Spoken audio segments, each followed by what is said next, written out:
Okay, we're on number 4. Consider and take appropriate action to approve, consider and take appropriate action regarding the recommended improvements included in the hydraulic model and distribution system capacity study. Director Thomas.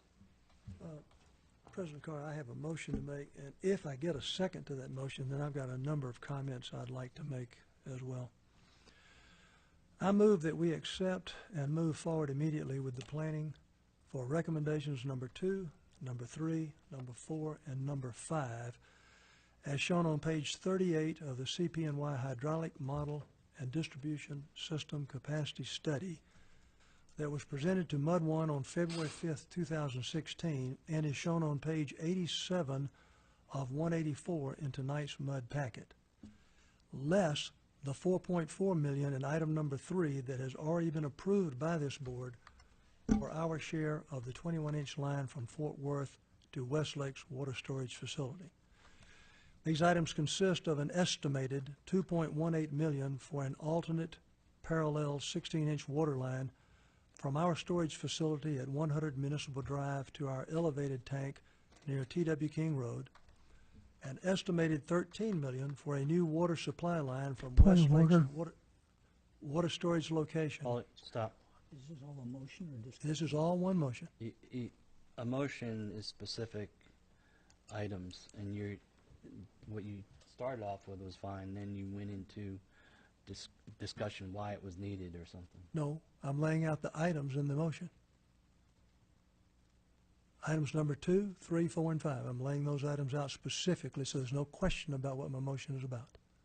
Okay, a motion is specific items. You want to approve A, B, and C, that's fine, but stay away from, like, justifying them. I haven't justified them. I'm listing the items. Okay, what page are you referencing, 34? I think he's 91 in your 91. packet. Thanks. Continue on. It's page 87 in the packet. Okay, 87. It's not, when you put an 87, it doesn't come to it. You come to amount. I mean, you go to 91. Then it was 87 in mine. I don't know what happened. Okay, When I was looking at it at home. 7 works for mine. Yeah, it's 87. At home, Talking when I about was table looking at 10. the packet sent to me, it was page Table 87. 10. On 87. Okay. It's this So, chart. Okay, And all I'm doing is reading the items that are on this chart. okay. Now, what do you want me to do? That's fine, continue on. These items consist of an estimated $2.18 million for an alternate parallel 16-inch water line from our storage facility at 100 Municipal Drive to our elevated tank near T.W. King Road, an estimated $13 million for a new water supply line from Westlake's water storage location to our water storage location at 100 Municipal Drive, 3 water pump upgrades estimated to be $870,000, and a third 3 million gallon water storage tank estimated to cost $3 million. I further move that the cost for these 4 projects, plus any and all associated cost, be placed on next May's ballot seeking voter approval for GO tax-based bonds to fund these expenses. If I get a second, I'll explain my motion further. I'll second it for discussion. Okay, we have a motion by Director Thomas, a second by Director Hayes for discussion. Okay. Item number 2, we've all been talking about this thing. We understand that's needed ASAP. My point I want to make is that we can use the bond money, if it gets approved, to pay ourselves back for the monies we'll have to take from other sources because our reserves are at an all-time low. So that is a way that we can, in fact, if those funds are added into the bond, we can recover those funds and put it back into our reserves. Number 3 is needed as the data we've already reviewed backwards and forward shows this water capacity will be required at build-out. And we have documents from Fort Worth saying we cannot sell or buy their water from any other municipal entity. We have documents from South Lake that say they do not have any capacity they can grant to us.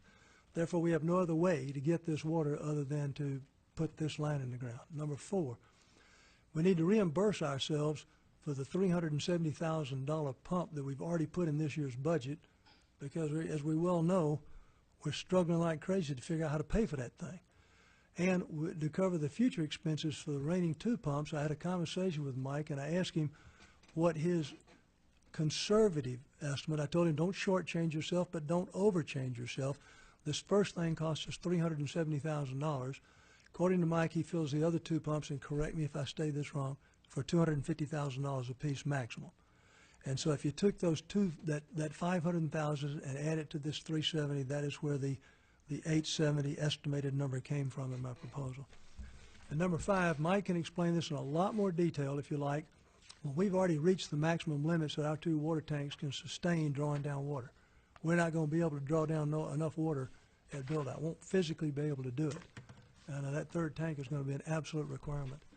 I got with Stephen Glickman today, and I asked him a simple question: could he give me a guesstimate? And I told him I'd make it very clear that whatever he told me would be his best guess.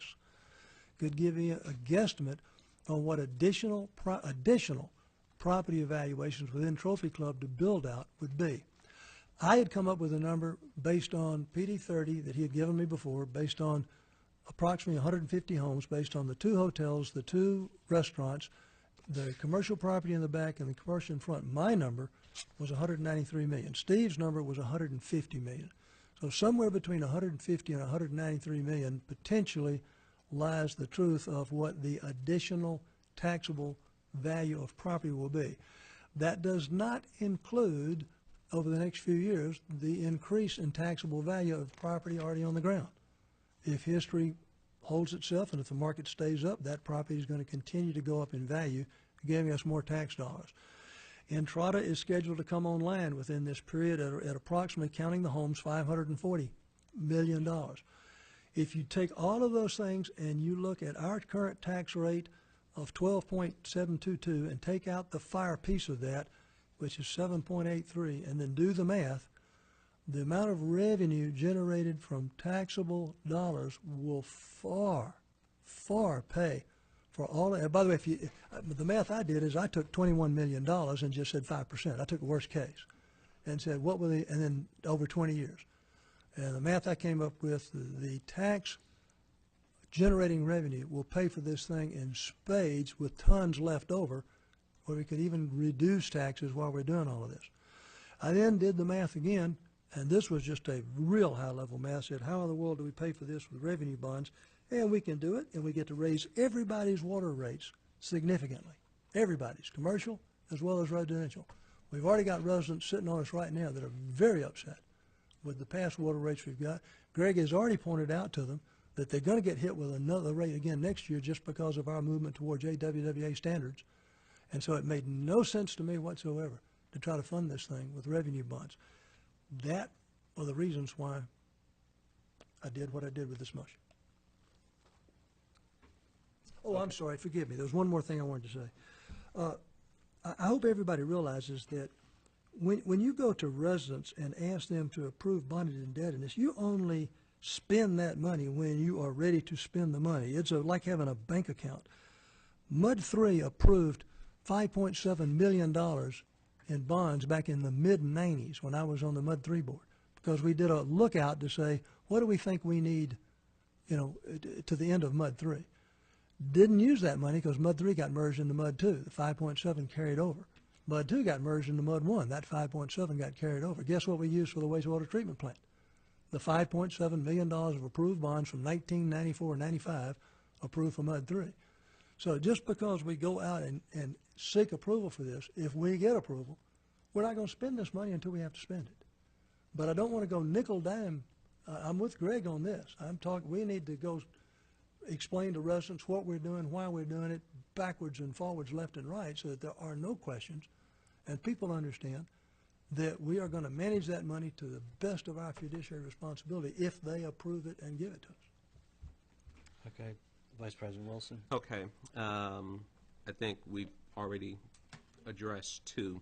On a ground storage tank, if we look at the report that's presented by CPNY, on page 15 under 6.2, it states, the ground storage tanks hold water supplies from the finished water source and provide the effluent to the pump station suction header. Adequate volume should be available in this reserve to meet the maximum daily demands.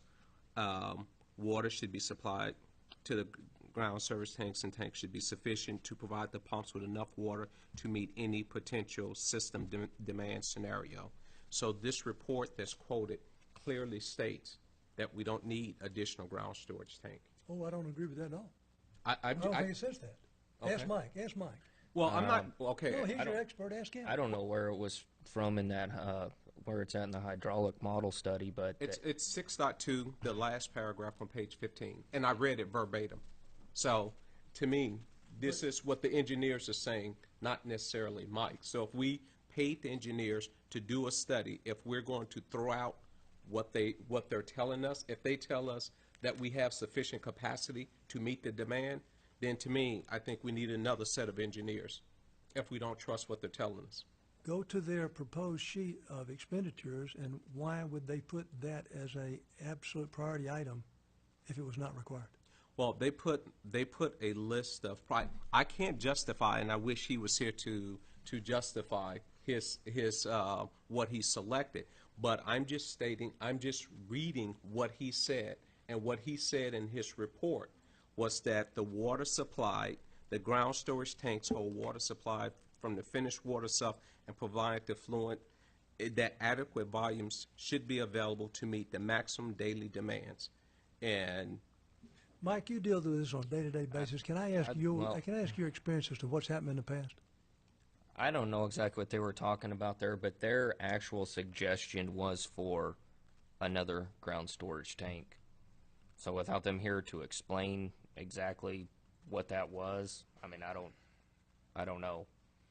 But I mean, we've already sold more water than we can store in all of our tanks in a day.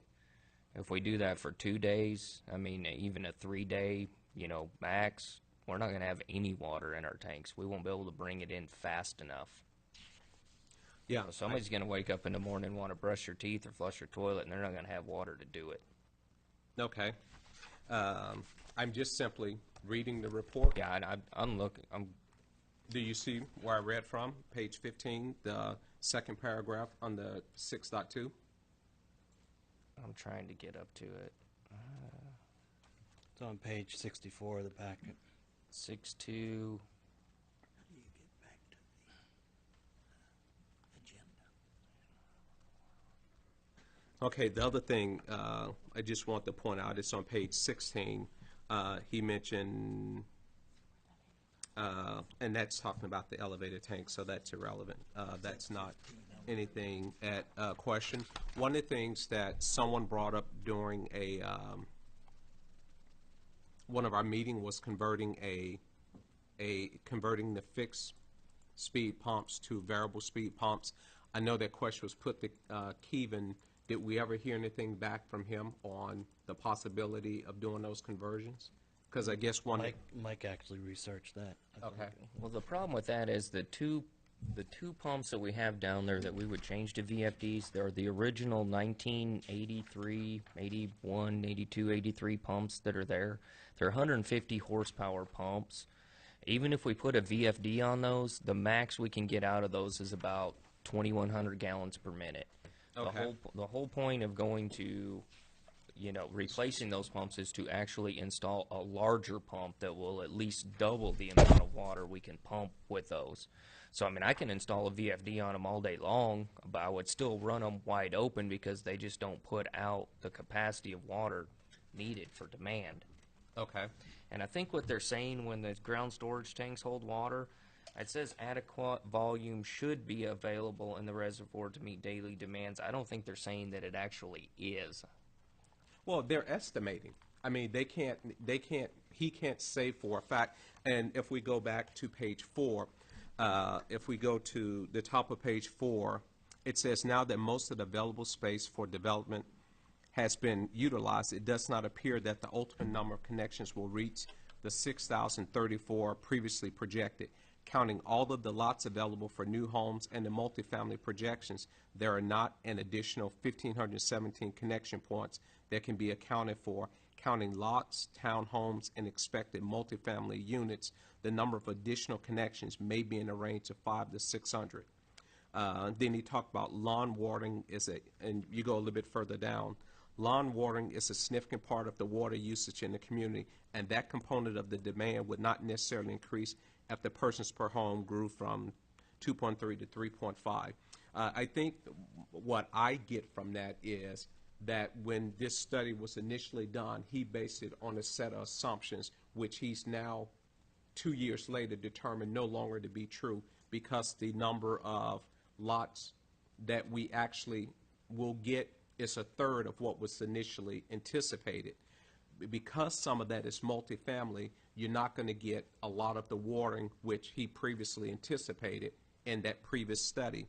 Because of those things, my interpretation of what I get from this is he's saying, before we may not have thought we needed those, but based on what I see now and the volumes that we expect to come on, this should be sufficient. What page are you reading from? Page 4. It's page 53 of the report. You know what page in the packet that is? 53. Oh, wait, I think I can find it on 53, Greg. I think I can find it. Yeah, well, see, it appears my packet's a little different from your packet. I don't understand how, but somehow it is. But it's under this section of historical and projected population. And then there's a population demand connections projection chart. Historical 3.1. See, mine says 2.2. Well, I'm just historical. No, I'm just saying what mine says. But somehow What point Look is at page 53 of the packet. That's where that language yeah, appears. it's 2.2. Let me go back down. I'm way down beyond it.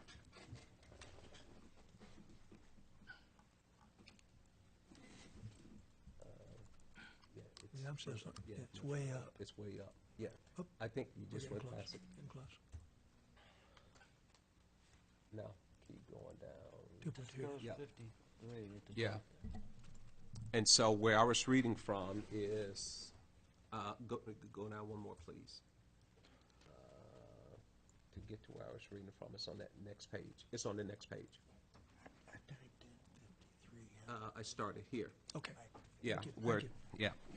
And so what he's saying is that ultimately, the first report he did, he previously projected 6,034 connections.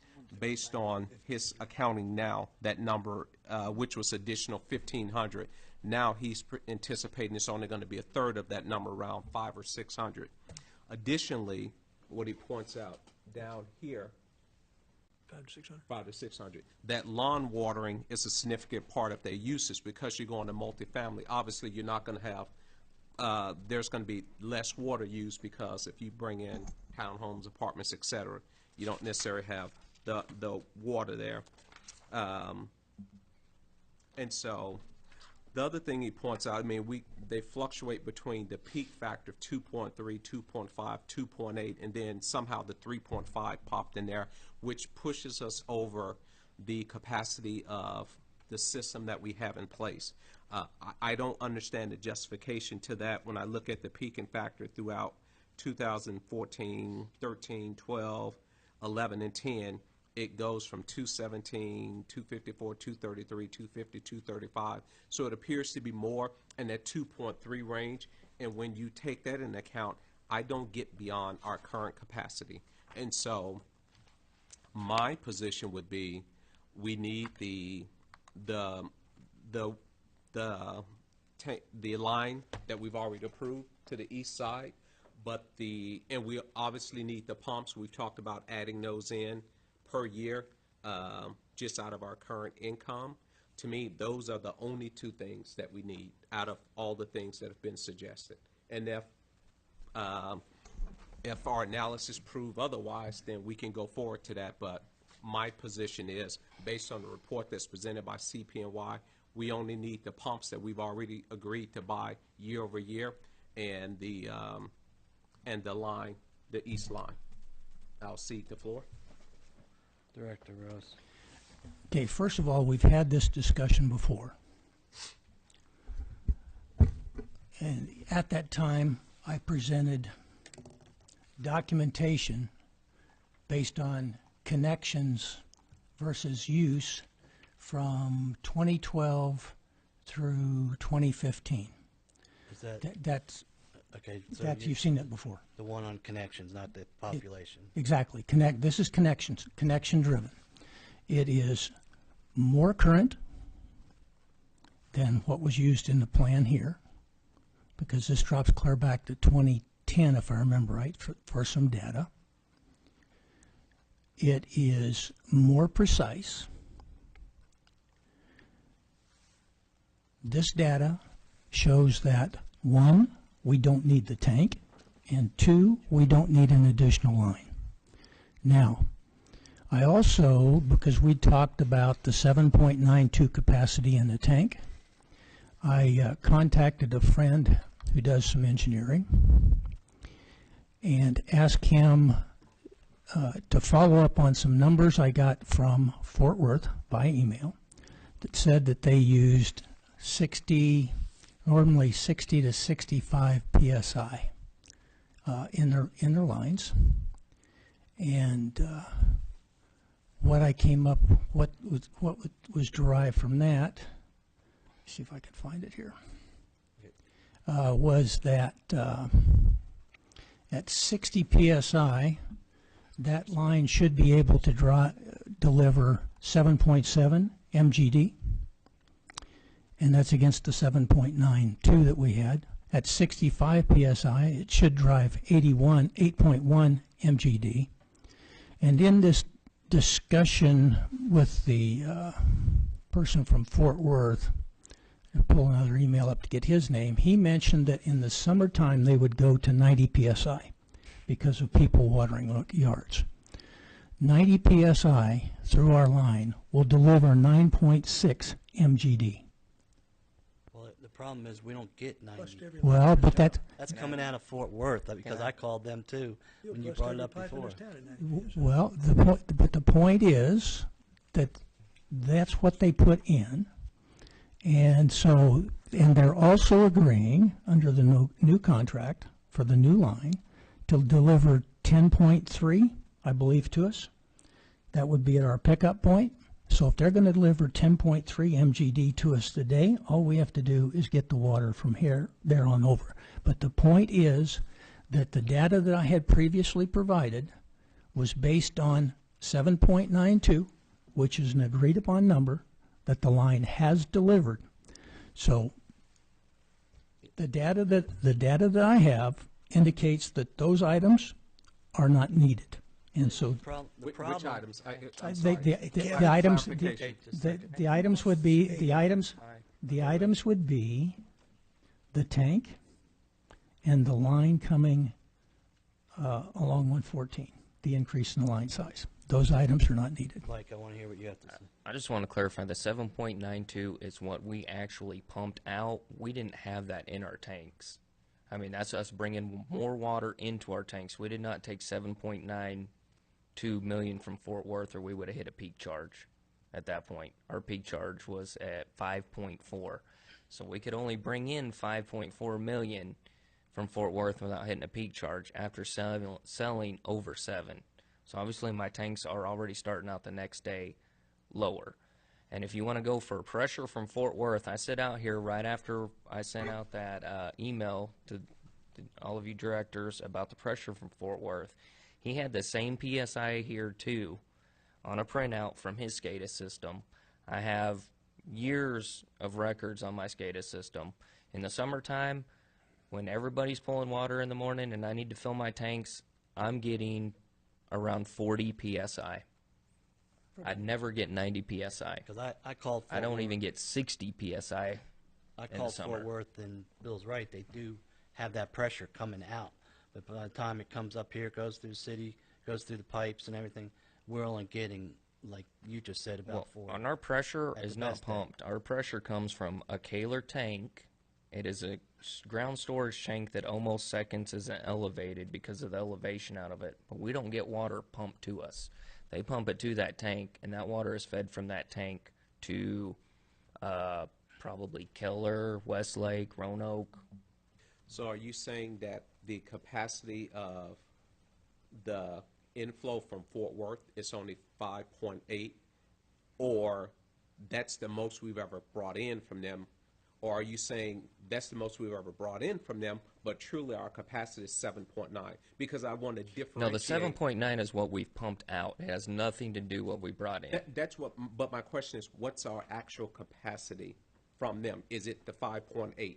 Because there's a difference between, my car can go 160 miles per hour. I may have only driven it 100, but if I needed it to, I could get it to go 160. So that's what I want to make sure I understand. What are we able to bring in from them, not necessarily what's the most we've ever brought in. And see that, I wish I could give you just a straight number, but it all depends on the pressure we're getting from Fort Worth. If I'm getting 60, 70 PSI from them, I could probably get 7.9 million a day.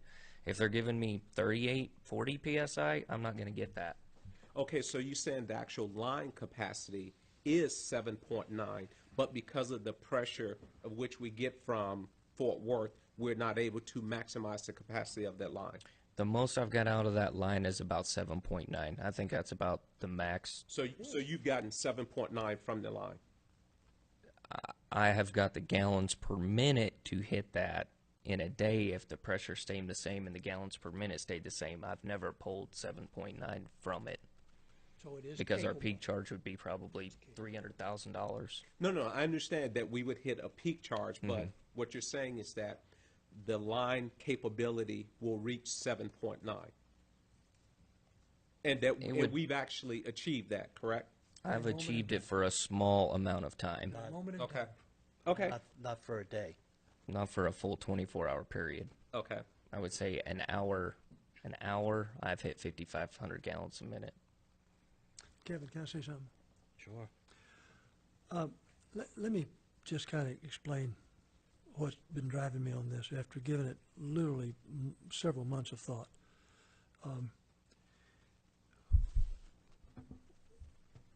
If you're going to err on the side of protecting our residents. Don't err on the side of putting them in jeopardy.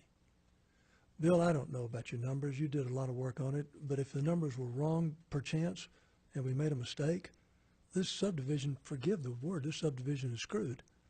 I mean, the cost to do this at the future would be astronomical of what it is today.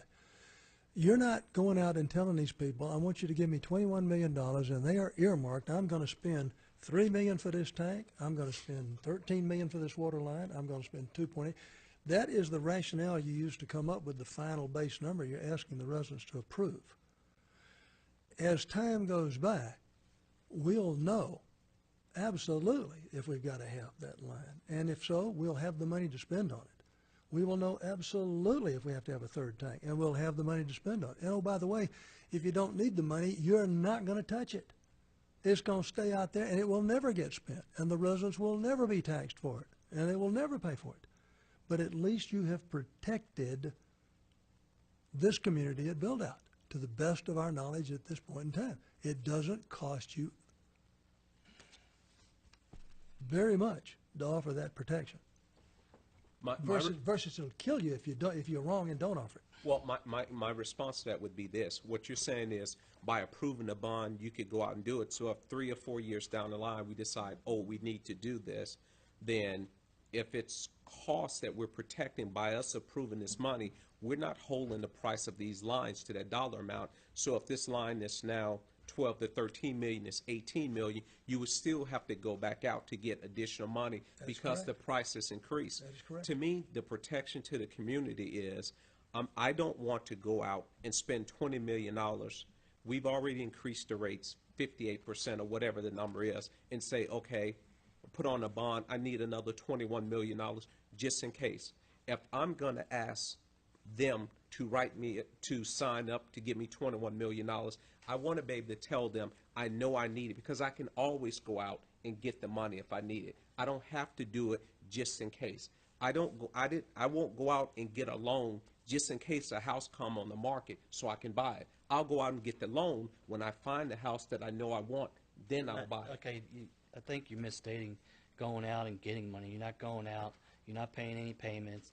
The money authorization for the bond to go out. I understand that. What I'm saying is this. I don't, like I said, I didn't say I go out and get a loan. I don't go out and get the approval and say, okay, I've got this loan sitting out here just in case a house comes up. I have to know I'm going to buy a house. If we were saying we know we need this, it's bulletproof, we have to do it, then yes, it makes sense to me. The numbers doesn't suggest that we have to do this. I would say this to the board. With all due respect to Bill's calculations, I want CP&Y to investigate his calculations. I put more faith, frankly, Bill, in them than I do in you. So if you want to challenge their numbers, let's have a face-to-face challenge. And they can answer you or agree with you, whatever the case may be. But I'm not going to buy your numbers when they tell me something else. Well, and if I can just interject one more time, I think the big thing we need to look at too here is when we're pumping all this water and our storage capacity and everything, when you wake up on, say, a Wednesday morning and everybody's watering, and we have a main break on a 12-inch line and a fire across town at a house from somebody cooking breakfast, and you've got a main break going, a fire going, and pumping water, it doesn't work out. Yeah, I would say this, if you're saying, Jim, that we want to trust CP&Y more than you trust Bill, let's go with that. I can give you this so you don't have to say it. It clearly states here, the ground storage tank holds water supply from finished water supports and provides the effluent to the pump station suction head. Adequate volume should be available to this reserve to meet the maximum daily demands. It says that. So if you trust them, then you can read that, and that's directly from their report where they're saying we don't need a ground storage tank because that meets our maximum average daily demands. Can I dream up a scenario where any system would fail? Absolutely. What, at build-out, what is your maximum daily demand at build-out? Are you asking me? Yeah. I don't have one. I'm going off their report. Well, at build-out, what is the maximum daily demand that's being referred to in this report? We've talked about numbers as high as 10, 11 million gallons a day. That's way over our current ability to deliver. Way over. I'm simply quoting the report. We paid. And I'm telling you what they told us the maximum was going to be at build-out. Which So, my so what? motion, So my motion is I to guess use the my build-out. question. I guess my question is: so you're saying that you disagree with this paragraph? I think that they need to come and explain that paragraph because it doesn't agree with some of the other parts of their report. And that very well may be true, but So let's have a confrontation between you and Rose and CP&Y. Let's see who's right.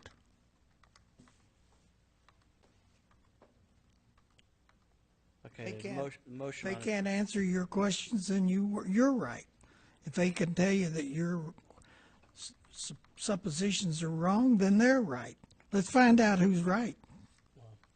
I'd like to break this thing down into parts, so we could at least agree on something, so we aren't going back and rehashing things. What I heard was some people think the line is needed. Some people think it's not needed. It sounds like the big thing is the ground storage tank, if I hear. Is that correct? That's a question. Didn't the you big say- thing with who? I don't think. I think we need two, and we have provisions to do 4, 1 each year. I don't think we need any of the rest.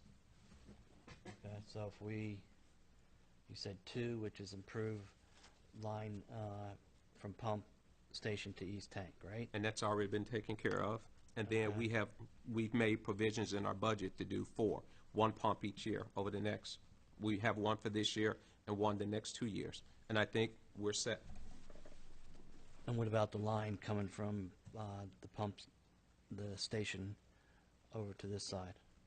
You don't think that's needed? Oh, the $12 million line, I think and not in that's, 3? yeah, 12 to 13. No, I don't think we need 3 Then or 5. Why did we pay $4.4 million for the Phase 2 line? If we don't need Phase 3, we don't need I Phase 2. didn't approve that you did.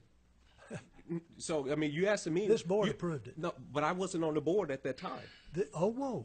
That was in May. Bill made the proposal. Bill, you were certainly on this board. He made the motion, and it got No, proposed. it- We it- did revenue bonds to pay for this thing, $4.4 million. And More than once. Let me explain it. that's for Phase 2 of this line. if I can get the. Go ahead. Let me explain it. And you voted for it. Let me explain Hey, it. Bill has. Let me explain it. Let me talk about the line coming from the Kaler tank to the pumping station. The issue with that particular line, first of all, it comes in at 10.3 MGD. Okay. I have a problem with the 10.3 MGD in that, as I look back at how it was based, it lacks a solid basis from what I've been able to find. That's fine. It's for 10.3 MGD, and we paid per million gallons to get it here. And that vote was taken, as Greg has said, that project was underway when we came on the board, well underway. The 10.3, I don't have a problem with it coming that far, but the point is we don't have any data, even the CPY study, using the population estimates as fuzzy as they were, didn't take 10.3. It was a 9 number. I'm not sure that it was a 9.3. May have been 9.6. But anyway, it wasn't that great. But the important point is the current line that we have that comes over, we only own 3.7, I think it is, capacity in that line. What that means, and for those watching the video, what that means is you have a line, and that line may have a capacity of 10 million MGD. We are now, and we have a purchased capacity out of that line of 3.7, and that's an approximate number. What we're doing is we're drawing more water out of that line than what we have purchased capacity for. What that means is that anything above 3.7 is at risk because somebody else owns that capacity capability. And if they come online and they want that capacity, then they have priority over it because they've purchased for it. So for that reason, anything greater than 3.7 we're at risk for. And we can't operate with 3.7 and 1 million gallons out of the well. That doesn't work. We're way beyond that point. So that line and that board's decision, even though the amount may have been a little bit greater than needed, or quite possibly up significantly greater, the fact is we needed to have additional capacity that we owned coming this way. That board's decision was correct to bring us additional capacity. Okay? That's where I'm at on that line. Now, I got the capacity coming this way. The question is exactly how much do I need to get here to our tanks? And that's where the difference becomes between what CP&Y has got here and the way they went through it. And as you get in and read it, I think they would agree that those population numbers were, to put it in my terms, very fuzzy. And that's why I went, they mentioned the other way, they talk about connections. So that's why I went to connections, because we've got solid data on the number of connections down to the single connection. And we also have solid data on the amount of water that's used. We know those numbers. So we can determine how much water is being used per connection. Then it was a simple matter of adjusting out the number of connections.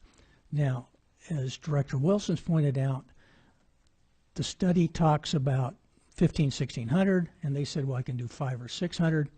And I went back and reworked those numbers when I did that sheet, and I talked with you about how I come up with, and I went with their number, 5117, for number of connections that we will have at build-out. Now, there are, if I remember right, 85 connections in there that I can't validate.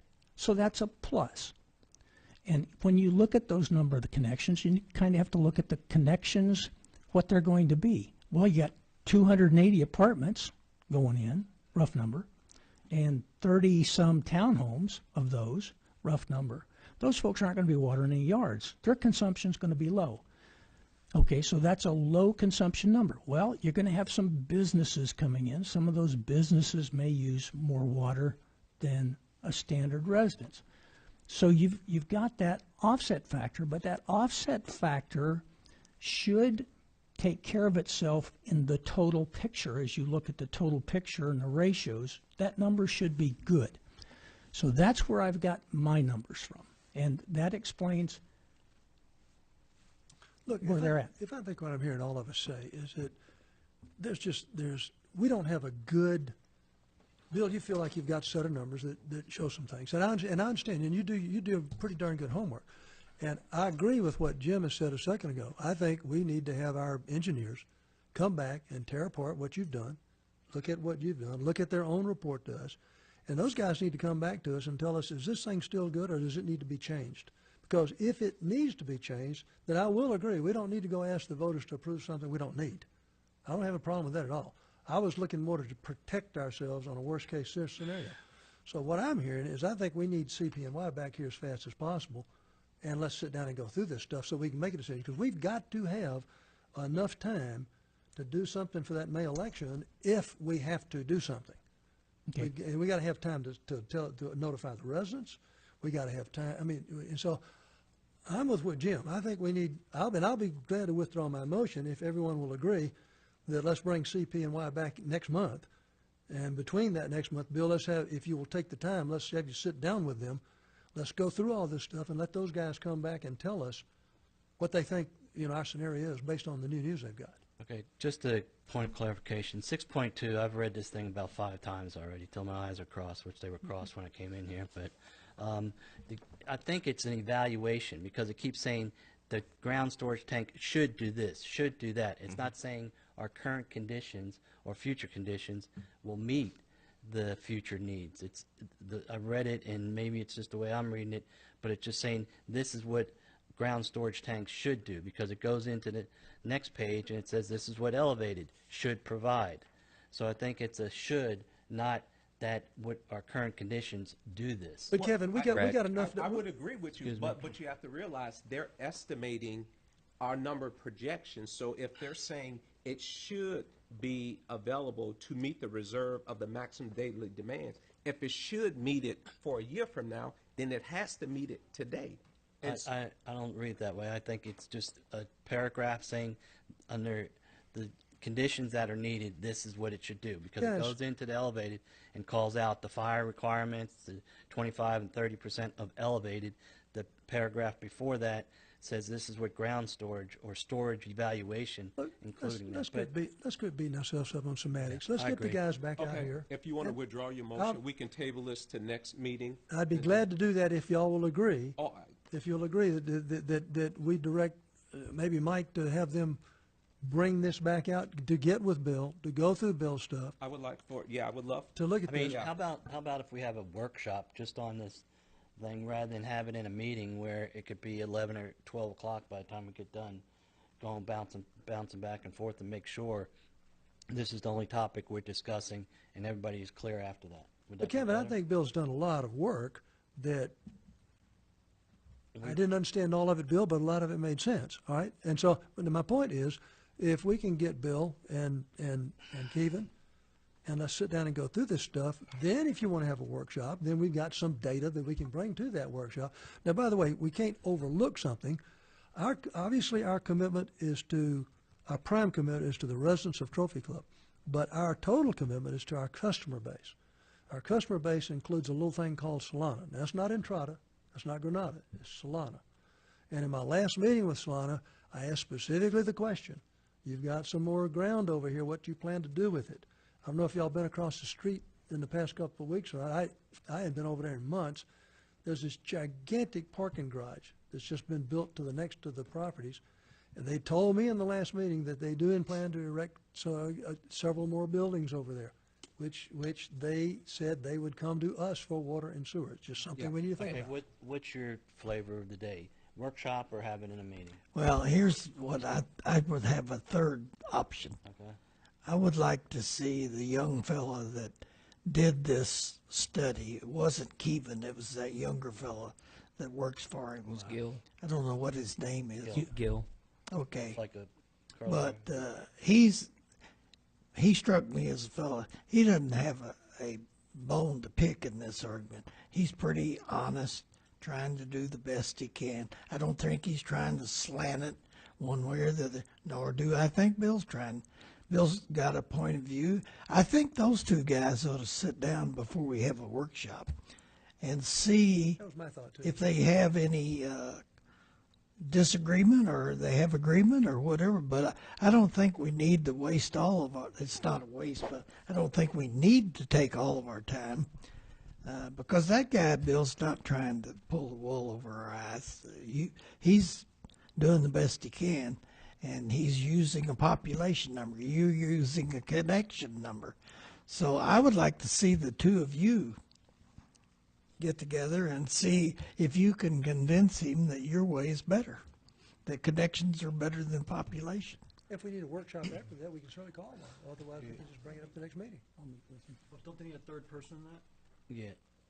The third person being Yeah. Mike, Mike, yeah. because he need to be in that. I mean, with the board's permission, I'd be fine to reach out to Okay, Gil and set well, up a meeting whenever. Okay, clean up your motion first, withdraw your I'm motion. gonna restate the whole thing. I'm gonna withdraw that motion Okay, wait, with, I was gonna make sure that. do you, just start from scratch, withdraw your motion, then you can start over, don't, okay, I'm withdrawing the Second. motion. okay? You're gonna Point of withdraw order, it? point of order. Yeah, I'll agree to withdraw. Actually has to be voted on because you, Okay. it belongs to Okay. the board. You're right, okay. We're gonna take a vote on the motion. Okay, all in favor of Jim Thomas's motion? I see none. All opposed? Unanimous, okay. Now, The motion's gone. I'd like to Thanks. request that the board instruct Mike to get with CPNY and to hold a meeting between their representatives and Bill to go over the data that Bill's got.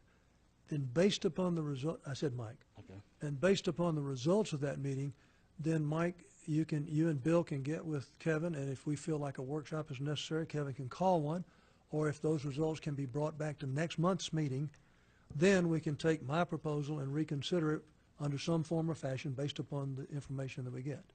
And that would make sense to me, and, 'cause I do wait. agree with you, just don't No, ask for stop, something we don't need. stop. All right, Is that your motion? yes, that's my Okay. motion. Any second? I'll second. Okay, Jim Hayes seconds. And just to summarize, you made a motion for Bill and Mike to meet with CPNY, Gil, and clarify the needs and justification for it, and then come back to me to see if we want to do a workshop or Yes, meeting? to revisit their proposal, their comments to us with Bill's inputs, and then come back to us with, Okay. you know, what is Everyone finally understand agreed the to. motion? Okay, all in favor of that motion? Unanimous. Okay. Just for the record,